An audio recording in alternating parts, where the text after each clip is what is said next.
guys, what is up? Welcome back to the channel, or welcome if you're new here. My name is Gabby. Today's vlog is going to be all of the postpartum essentials that I have used. I am 15 days postpartum right now, and I don't know, it honestly seems crazy. Like, yes, it was almost like a lifetime ago, but then again, like, I can't believe it's already been 3 weeks. But I wanted to give you guys a real look at like everything that I've used for postpartum in case you're expecting and kind of want to know what items to get, since I feel like being a first-time mom, you don't really know what you need postpartum until like you are into it. So I'm going to give you guys a little bit of an update and then also share the items that I've used postpartum thus far. So if you wanted to know all about it, then just keep watching. Okay, I feel like here's like the easiest place to film, and I have like all of my postpartum stuff over here on the table to share with you guys. But yes, 15 days postpartum. I feel like my postpartum experience has been really positive so far. I haven't experienced too much like anxiety and depression, which I know is something that can be super common. So I just wanted to say, if you are dealing with that, then please don't go through it alone. Reach out, get help.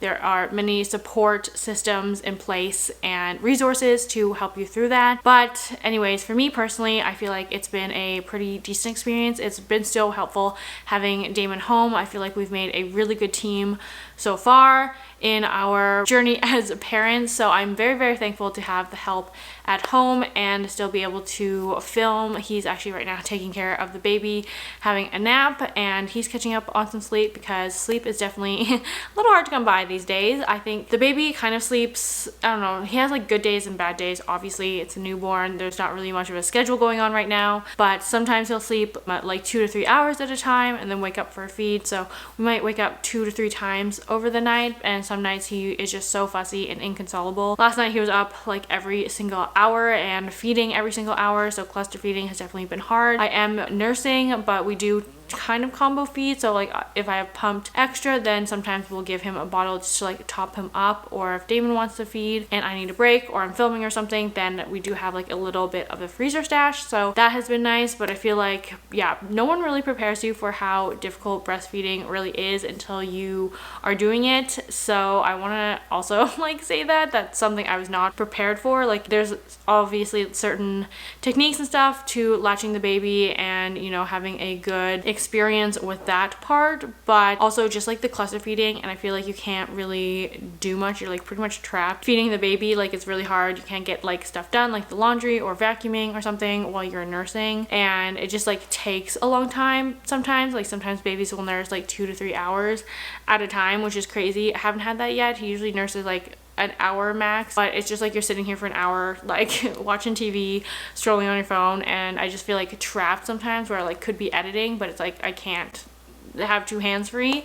But yeah, so far so good. He's been honestly a really good baby. I can't ask for much more than that. And sure, there's like periods of fussiness, but overall it's been like a really good experience. We've had very supportive family, and I've been thankful for that. But in terms of supplies, let's get into it. Okay, so obviously I did not have a C-section. If you have a C-section, then your postpartum care and supplies might look a little bit differently. Obviously consult your doctor or care provider on what that might look like for you, and this is just what I'm using, and it could vary between person to person. So I just wanted to share some things. Hopefully this is helpful that I'm personally using, but again, I'm not a doctor. I'm not like telling you you need these things. Some people choose to get, you know, other things and whatever, and that's what works for them. Then please go for it by all means. I think postpartum care essentials is basically whatever it takes to make you feel comfortable. So I just wanted to stress that before we jump into things. I guess let's start with what they actually give you at the hospital. So you do receive some disposable mesh underwear, which I actually did not mind these at all. They were very comfy. These ones are brand new, but they just look like this. They're basically like big boy shorts. And they are mesh, and they are technically disposable. So if you do leak or anything in these, then obviously you can throw them away. You don't have to launder them. You can launder them though. I have done that. I've like thrown them in the washing machine and then just like kind of hung them to dry and kind of reused them that way. So if you only had like 1 or 2 pairs that the hospital gives you and you need to like wash them, then you definitely can do that. If you want to like bring them home and use them at home, definitely an option. But the second thing they give you are these nice these lovely giant pads, obviously, and they go in the mesh underwear.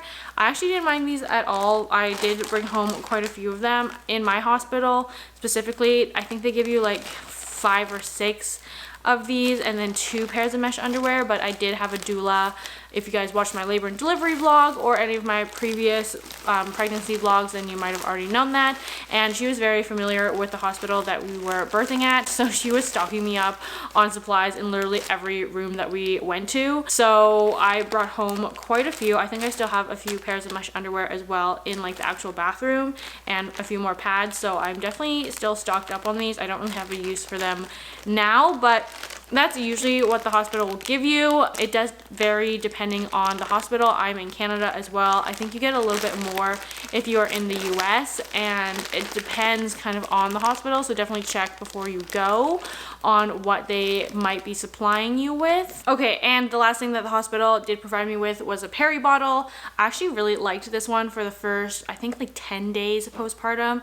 I used this one. I did buy a second one, so I'll get to that in a minute, but basically you fill this with warm water, and every time you go to the bathroom, then you use it down there to kind of help with the burning and itching. I did get stitches as well, so this was really important to kind of keep the area clean. So I would fill this with like warm water prior to going to the bathroom, and then like using that, and then you pat dry with toilet paper.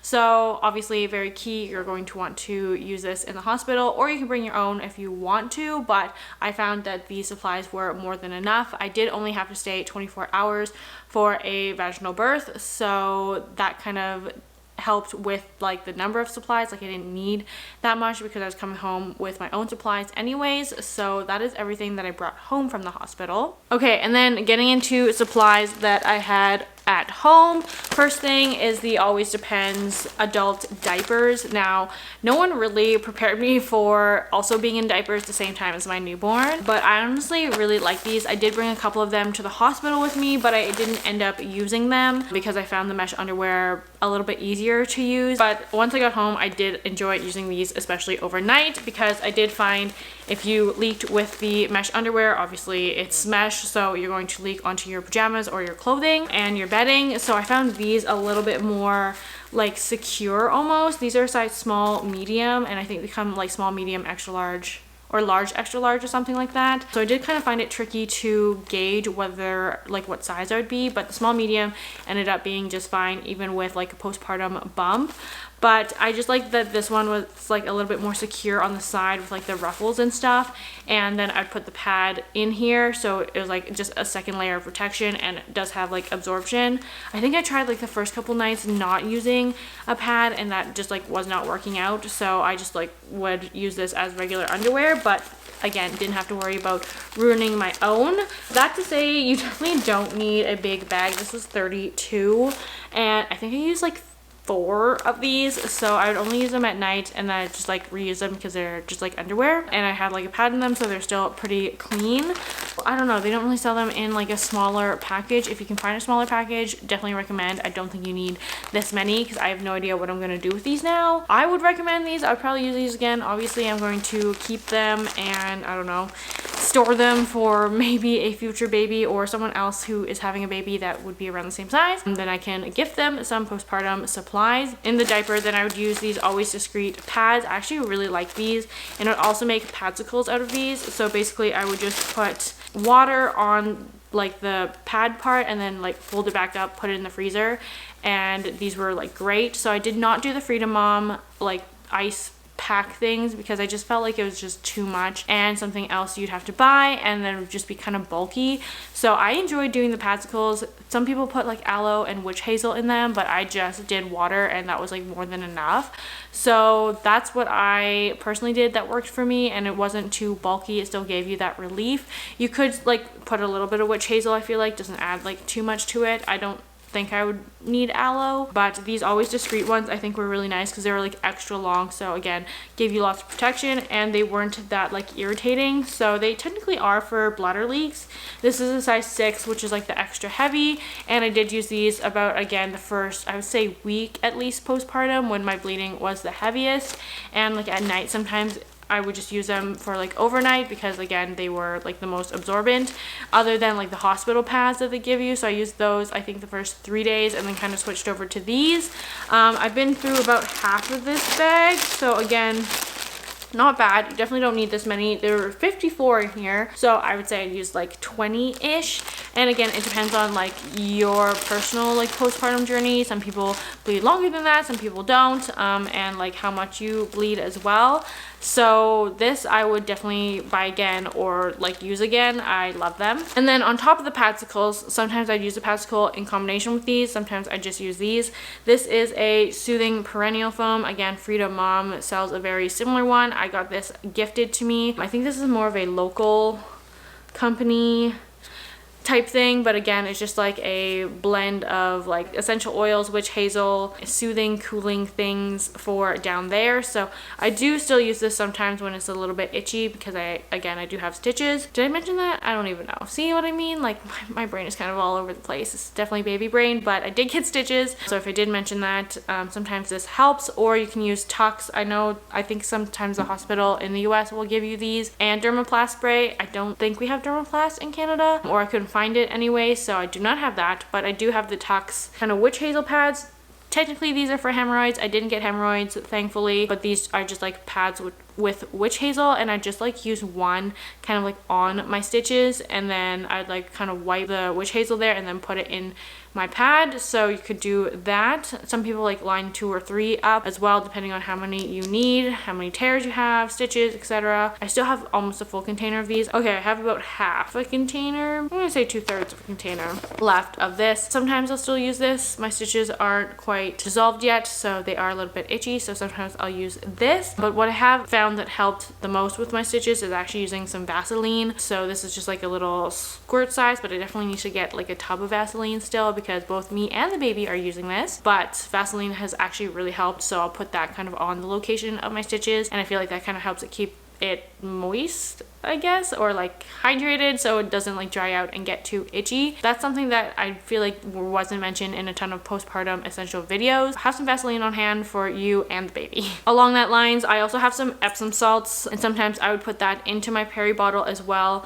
You could do a sitz bath with Epsom salts to kind of help down there, but I did not want to purchase a whole sitz bath. I don't also have a bathtub, so that just kind of, I don't know, didn't seem like worth it to do. So what I did is put like warm water in my peri bottle, put some Epsom salts in it, like shake it around, and then use that there as well, and I feel like it helped a little bit. I did buy the Freedom Mom like angled peri bottle, and I feel like I did not like this at first when I was very fresh postpartum. So like the first, I would almost say 2 weeks, I just started using this now to kind of get more of my stitches, to keep them clean, because I don't need the peri bottle like everywhere now, if that makes sense. Where before it was just kind of easier to use this one just to kind of like cleanse everywhere. But some people have a preference either way. Some people really like this one, swear by this one, and will only use this one, but I actually surprisingly really like this one. I also have a few more like different sizes of sanitary pads, so I like the U by Kotex brand the most. I've been through these.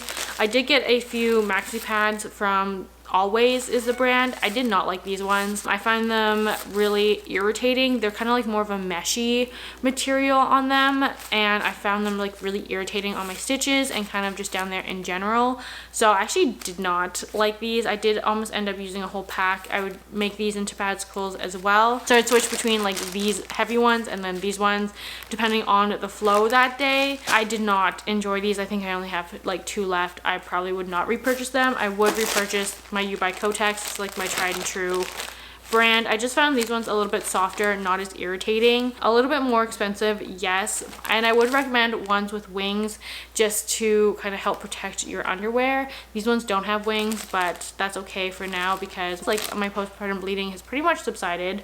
Now kind of picks up here and there if I'm like too active, and that's kind of my signal to take a break. But U by Kotex, love those. And then I also have like really thin ones by U by Kotex. These are like the regular pads, which is kind of crazy that I'd use these like for like a regular like type of flow, but I have these for kind of light days, and I'm treating these like almost like panty liners right now. But I tried to do panty liners and that's just like too light still. I still will use these, been going through these like crazy. Definitely have a range of sanitary pads as well, depending on your flow.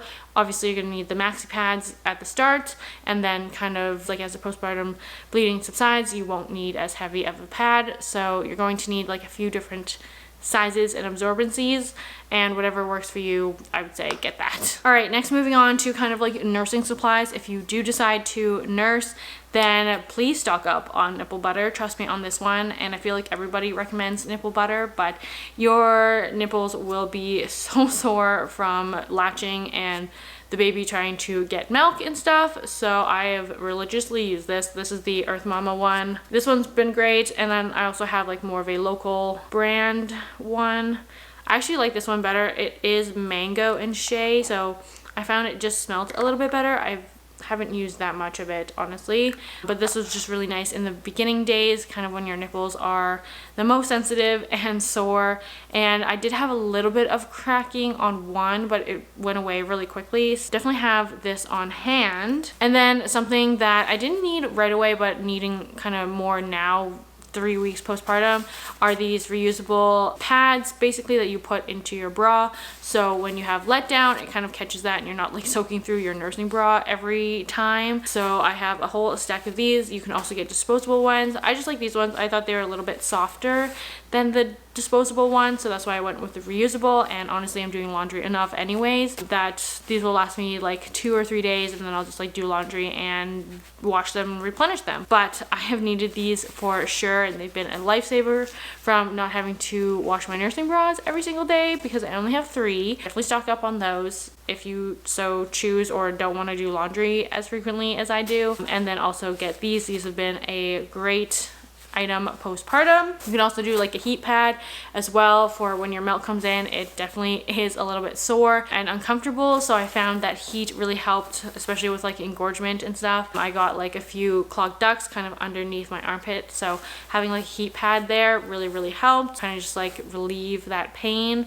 So this is just like a magic bean sack thing, I think it's called. You get them at like the drugstore, so I've been using that, and that's kind of my essentials for postpartum. You can also do like the haka to release letdown or to catch letdown. I do have one of those. I know there's some controversial opinions on it, whether it turns you into an oversupplier or not, but I've really enjoyed mine so far. I think it's over there sanitizing, so I don't have it with me, but basically it's like a little suction cup thing that you put on the other side when you're nursing on one side, and it catches your letdown for you. So that has also been great. And for the last part of this video, I just wanted to touch on like all of the supplements and things that I've taken as well postpartum. Obviously, I'm not a doctor. This is going to vary person to person, so please consult your healthcare practitioner before you take any of these, but this is just what I took postpartum, so you might want to consider talking to your healthcare provider prior to if you need some of these things or want to pick them up just to have on hand. So the first thing is Advil and Tylenol. They did give this to me also in the hospital while I was there to try and combat the pain, because your uterus still does like obviously contract, and that can be quite painful. So you still can feel contractions when your uterus is shrinking. So I didn't really feel anything because I was already taking painkillers preemptively, and I took these pretty much, I think 10 days, up till 10 days postpartum. Slowly weaned myself off, but definitely needed these. So I take 1 Advil, 1 Tylenol every 6 hours. And then I slowly started like stretching that period where I'd only take it in the morning and then before bed, and then either just one or the other, and then slowly weaned myself off that way. I'm not like a huge medicine person where like I rely on these kind of things normally. Like it has to be bad for me to take Advil and Tylenol. I was thankful to take them prior to because it was kind of painful. The stitches were kind of painful, so I did end up taking those a little while postpartum. Next thing is stool softeners. My advice is you're probably gonna want a stool softener. Consult your doctor on like which one, if you need one at all. But I did Colace and Restorelax, not together. This was a little bit more helpful postpartum because you could kind of adjust the dosage. It's like a powder, so I'd like mix this with orange juice and take it that way. Could do this. This is more of a pill, so it's like already dosed. I did do a few of these, I think later, like postpartum. This was like the first few days, because the first time you go to the bathroom, the second one, you don't want to strain or push or anything, because especially if you have stitches, it's just like a lot of pressure down there. So anything to help you go to the bathroom and just kind of become more regular, because if you do have like an epidural and, you know, or maybe even a C-section, I'm not really sure, it kind of messes with your system, and even labor in general. It kind of like slows everything down. So stool softeners. I also did buy some Metamucil. This is like the off-brand Metamucil, but it's basically like, I don't know, fiber capsules. You're supposed to take 5 of these a day. I think I ended up taking like 1 or 2 a day, but the tricky thing about this was you had to have it 2 hours before or after any of the other medications, and for a while there I just felt like I was on a rotating pharmacy of different meds and supplements and stuff, so I didn't really take a lot of these because I found the timing to be kind of hard and I didn't really need them. So now I have a whole bottle of fiber capsules. I don't think you need this. I would save your money, just get the stool softeners, or if you want to go like the more like, I guess, natural route, then you could just do this. But I don't think you need both personally, or at least I didn't. And the last thing is to still take your prenatals, especially if you are nursing. Baby takes a lot out of you. Your body's working extra hard to produce milk and nutrients for the baby to grow. So I'm still taking this just to help supplement from my diet. But that, I think, is pretty much it for my rotating pharmacy. Okay, I lied real quick. I also want to just touch on one last category, which is like food and drinks and stuff. Not really postpartum essential, but a very nice thing to have. So I did do some liquid IV. This just came into Canada recently, so I picked up a bag and I kind of like just mixed this obviously with some water, and we'll drink one of these every other day. Like initially postpartum, now I'm like, I don't really drink that many at all, but it's just nice to have something to supplement and like hydrate other than water, because you do need to drink a lot, especially if you are nursing, to kind of replenish your fluids. And I thought this was really helpful. I think I only had like 4 or 5 of these total in my time postpartum, but I'm thankful that I had something like this. Obviously drinking more water than anything, but just again kind of nice to have something to make sure that I am actually retaining that fluid and stuff, and it's not just going through my system. And then the other thing would be snacks and meals prepared. So if you have like granola bars or Rice Krispies or something easy like fruit, cut up fruit, so when you are starving in the middle of the night when you're nursing or feeding, I found that really helpful, especially if you're nursing. You get very hungry. Had like some granola bars and stuff by my bedside for the first little bit to kind of just have a snack. Also helps keep you awake in the middle of the night, because sometimes it is very, very hard. Definitely very, very helpful. If you have like family that would like to help out or support, I would say prepared meals is definitely very, very helpful as well, and has helped us. So we like kind of meal plan. We used to be very diligent about meal planning. We kind of just make a list of meals that we're going to have throughout the week, but having just prepared meals has taken a lot of load off of our shoulders, and even like mental load too, not having to think about like going to the store and buying all the ingredients for a meal. We just can pull it out of the freezer. That has been, again, very nice and very helpful, especially in the first week postpartum. That was just like a blur in my opinion in terms of meals. Luckily Damon does like to cook, but again, it's just so much easier to have a prepared meal for you. So if someone offers to prepare you a meal, say yes. Or if you know someone who's expecting, prepare them a meal, or some muffins, or some like granola bar snack type things, I would say is like the most helpful as well. If you don't want to like, I don't know, impede on their household, if you can just like drop off food, that's always super appreciative, I think, for a lot of people. But with that, I think that's all of my supplies postpartum that I can think of. I'm looking over everything. I think that's it.